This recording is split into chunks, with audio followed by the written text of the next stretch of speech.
भक्तों, काला धागा का बहुत सारा वशीकरण आपने देखा होगा, लेकिन आज मैं जो वशीकरण आप लोगों के बीच प्रस्तुत करने जा रहा हूँ वो बहुत ही आसान और अचूक वशीकरण है। भक्तों, इस वशीकरण में आपको किसी भी प्रकार का मंत्र उच्चारण नहीं करना होगा। बिना मंत्र के ही ये वशीकरण बहुत प्रभावशाली साबित होता है। भक्तों, जैसा कि आप लोगों को पता होगा कि मैं जो भी वशीकरण वीडियो आप लोगों के बीच पेश करता हूँ वो बिल्कुल सिद्ध किया होता है। यह वशीकरण भी एक व्यक्ति के द्वारा किया गया था। उस व्यक्ति ने इस वशीकरण को करके अपने प्यार को पाने में सफल हो गया। आइए सुनाते हैं उस व्यक्ति की कहानी जिसने इस वशीकरण को करके सफलता हासिल की।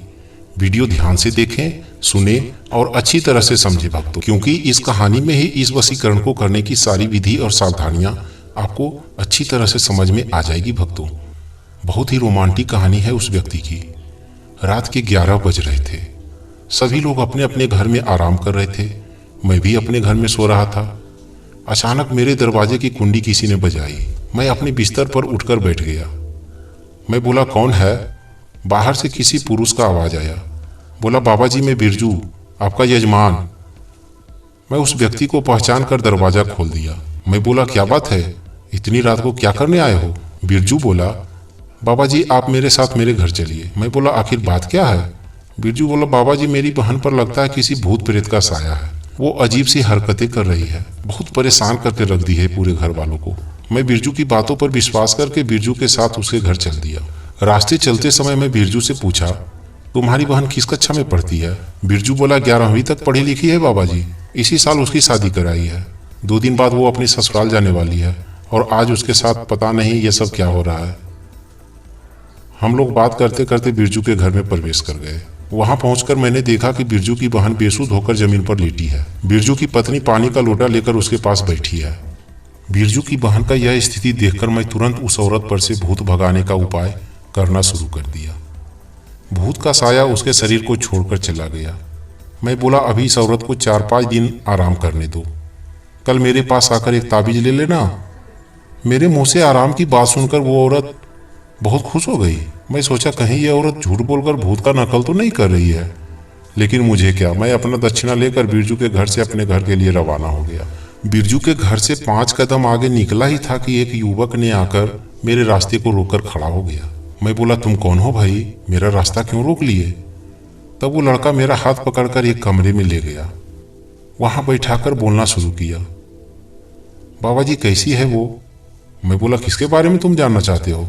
लड़का बोला, वही औरत जिसको आप झाड़ फूक करके आ रहे हैं। मैं बोला, ठीक है, अभी उसका भूत भगाकर मैं आ रहा हूँ, लेकिन तुम ये सब बात क्यों पूछ रहे हो? लड़का बोला, बाबा जी दरअसल हम दोनों एक दूसरे से बहुत प्यार करते हैं। उसका ससुराल वाला कल उसे ले जाने के लिए आ रहा है और वो हमें छोड़कर जाना नहीं चाहती, इसलिए वो भूत पकड़ने की नकल कर रही है। आप कोई उपाय करके उसको कुछ दिन और रोक लीजिए ना बाबा जी, या फिर उसके पति पर सचमुच का भूत प्रेत लगा दीजिए, मैं आपको बहुत रुपया दूंगा। उस लड़के की बातों को सुनकर मैं बहुत हैरान था और हमें उस लड़के पर गुस्सा भी आ रहा था। मेरे जिंदगी का सबसे घटिया यजमान था जिसने मुझे गलत काम करने के लिए प्रेरित कर रहा था। मैं उसको बोला, पहले तुम ये बताओ कि उस औरत को तुमने पटाया कैसे और क्या क्या करते हो उसके साथ और कहाँ मिलते हो तुम दोनों? सही सही बताना, तभी मैं तुमको मदद करूंगा। लड़का बोलने लगा, बाबा जी मैं उससे बहुत प्यार करता था, मैं उसको पाने के लिए बहुत बेचैन था। उसके बिना हमें एक पल भी चैन नहीं आती थी, लेकिन वो मुझे जरा सा भी पसंद नहीं करती थी। उसके दिल में जरा सा भी जगह नहीं था मेरे लिए। एक दिन मेरे गांव में मेला लगा था। उस मेले में मुझे एक ज्योतिष बाबा मिले। मैं उनसे अपनी सभी समस्याएं बताई। बाबा जी ने बताया कि तुम 9 इंच का काला धागा लेकर उस काले धागे में 9 गांठ मारना। प्रत्येक गांठ को मारते समय अपने मन में उस स्त्री के लुभावने अंग को याद करके जय श्री राधे कृष्णा बोलकर एक गांठ मार देना। इसी प्रकार जब 9 गांठ जय श्री कृष्णा बोलकर लगा दोगे, तब उस धागे को अपने दाएं पैर के अंगूठे में अच्छी तरह घुमा घुमा कर बांध लेना और सोने से पहले 27 बार जय श्री राधे कृष्णा बोलकर सो जाना। और उस स्त्री को 3 दिन तक नहीं देखना।